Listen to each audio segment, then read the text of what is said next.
আসসালামু আলাইকুম। আমি অনামিকা স্বপ্নকুটিরের নতুন আরেকটি ব্লগ ভিডিও নিয়ে চলে আসলাম। আজকে আমি আপনাদের সাথে শেয়ার করব আমি কিভাবে কদু শাক ভাজি করি। কদু শাক তো সবাই ভাজি করে খায়, কিন্তু এক একজনের স্টাইল এক এক রকম, তাই শেয়ার করা। আমি এখানে কদু শাকগুলি ভালো করে বেছে কেটে ধুয়ে নিয়েছি।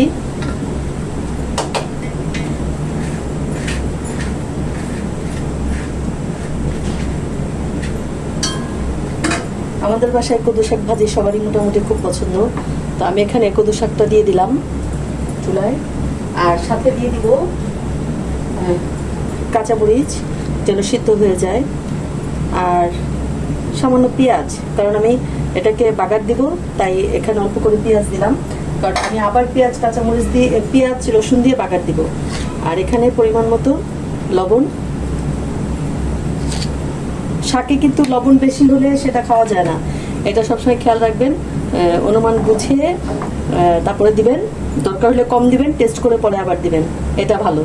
তো আমি এটাকে সিদ্ধ দিয়ে দিচ্ছি, ঢাকা দিয়ে দিচ্ছি, এটা সিদ্ধ হবে, তারপরে আবার আমি কিভাবে এটাকে প্রসেস করে রান্না করি সেটা আপনাদের সাথে শেয়ার করব। আসছি, দেখেন কত পানি উঠছে। শাকের পানি দিয়ে শাক সিদ্ধ হয়ে যাবে। একটু উল্টে পাল্টে দিই, কারণ উপরে আমি কাঁচামরিচ লবণ দিয়েছি, সেটা যেন মিক্সড হয়ে যায় পানির সাথে, শাকটা যেন ঠিকঠাক লবণ হয়, এর জন্য একটু নেড়ে চেড়ে উল্টে দিচ্ছি।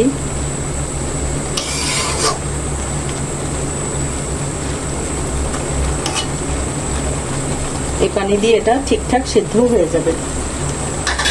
অনেকেই শাকে পানি দিয়ে সিদ্ধ করে, এটা আমার ভালো লাগে না। হ্যাঁ, তবে কিছু কিছু শাক আছে যেটা আপনি যদি পানি না দেন সিদ্ধ হবে না, আর এগুলি তো এখন টাটকা শাক, আর এখন তো এইসব শাকগুলির সিজন, পালং শাক, লাল শাক, মূলা শাক, কদু শাক, সব শাকের সিজন, যার কারণে এটা এখন একদম মানে কি বলবো, টাটকা থাকে, তো খুব একটা শুকনা থাকে না, যার কারণে পানি উঠে সিদ্ধ হয়ে যায়। শাকটা সিদ্ধ হয়ে গেছে, এভাবে যদি আপনারা একটু ধরে দেখেন, দেখবেন যে সিদ্ধ হয়ে গেছে, তখন বুঝবেন যে ঠিক আছে। যতই শাক দেই কিন্তু ডাটাই বেশি হয়ে যায়, শাক দেখা যায় একটুখানি হয়ে যায়। শাকটা আমার সিদ্ধ হয়ে গেছে, এখন আমি এটাকে বাগার দিব। বাগারের জন্য এটাকে আমি ঢেলে আরেকটা কড়াইতে রেখে তারপর বাগার দিব। আমি এখন এটাতে তেল দিয়ে দিব। শাক বাগার দিতে একটু তেল বেশি লাগে, এটা সবসময় মনে রাখবেন। একটু যদি তেল বেশি না দেন সেই শাক খেতে ভালো লাগবে না। নর্মাল তরকারিতে আপনি কম দিতে পারেন তেল, কিন্তু শাকে বেশি দিতে হবে। আমি এখানে দিয়ে দিলাম রসুন, পেঁয়াজ,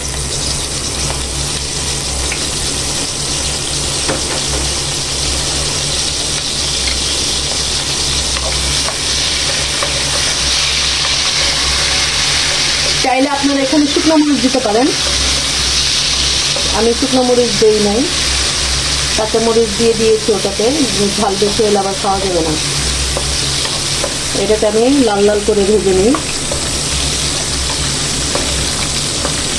একদম বেরেস্তা যে টাইপের হয় ওই টাইপের ভেজে নিব, বেশি লাল লাল করে।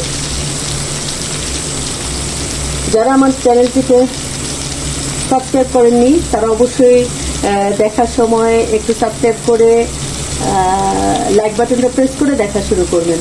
যারা কমেন্ট করেন অবশ্যই লাইক বাটন প্রেস করবেন, আর যারা সাবস্ক্রাইব করেছেন তারা তো আমার ভালোবাসার মানুষ, আমার সাথেই আছেন।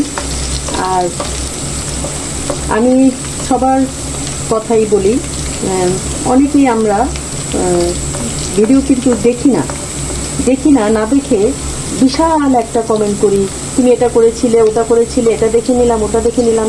দয়া করে প্লিজ এই কাজটা কেউ করবেন না।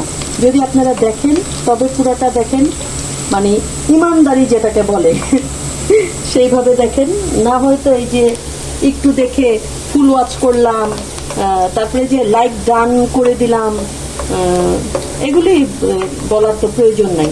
আপনি দেখেছেন, আপনি সুন্দর একটা ছোট্ট কমেন্ট করেছেন, এতেই একটা ইউটিউবার অনেক খুশি, সেটা যেই আপু ভাইয়ারাই হোক, আমি সবার কথাই বলছি, সবাই কিন্তু যারাই কন্টেন্ট বানায়, ভিডিও বানায়, অনেক কষ্ট করে একটা ভিডিও করে।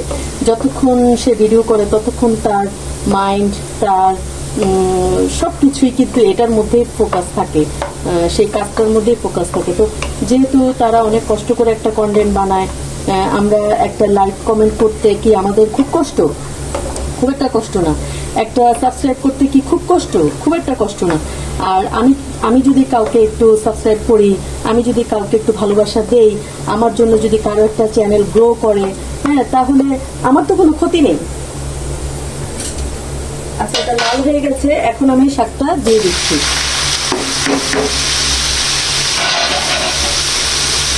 আমি এটা একটু ঝরা দিয়ে রেখেছিলাম। আর যেটা বলছিলাম, আমার তো কোনো লস নেই। আমার কি কোনো লস আছে বলেন? এর জন্য অনেকেই আছে যে মনে করে আমি তাকে সাবস্ক্রাইব করে দিব, আবার অনেকে কি করে সাবস্ক্রাইব করে তারপর আবার আনসাবস্ক্রাইব করে দেয়। মানুষের কত ধৈর্য! হ্যাঁ, যে আমি কাউকে সাবস্ক্রাইব করেছিলাম, হয়তো বা তাকে বলেছিলাম করতে, সে করেনি, এর জন্য তার চ্যানেল খুঁজে বের করে কি আবার আনসাবস্ক্রাইব করে? নাহলে কিভাবে করে? আমি এটা বুঝি না, আমার মাথায় ঢুকে না। আমি দেখি প্রতিদিনই আমার নাম্বারগুলি আস্তে আস্তে কমে যায়। এটা কিভাবে হয়? যদি কেউ যদি এটা না করে তাহলে এটা কিভাবে হয় বলেন? আমি এই জিনিসটা চিন্তা করি যে মানুষের কত ধৈর্য। ভালোবাসা দিলাম, আবার ভালোবাসাটাকে ফিরিয়ে নিলাম। এটা কোনো কথা হলো? আচ্ছা, অনেক কথা বলছি, জানি না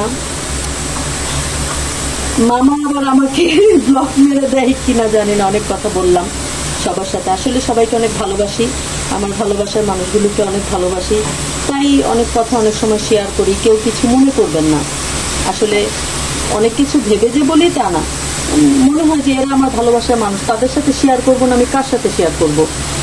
এটাই তো। এই কাজটা যে যারাই করেন কেউ করবেন না, হ্যাঁ, প্লিজ দয়া করে। কারণ আপনি যেরকম কষ্ট করেন, আরেকজনও তো কষ্ট করেই বানায়।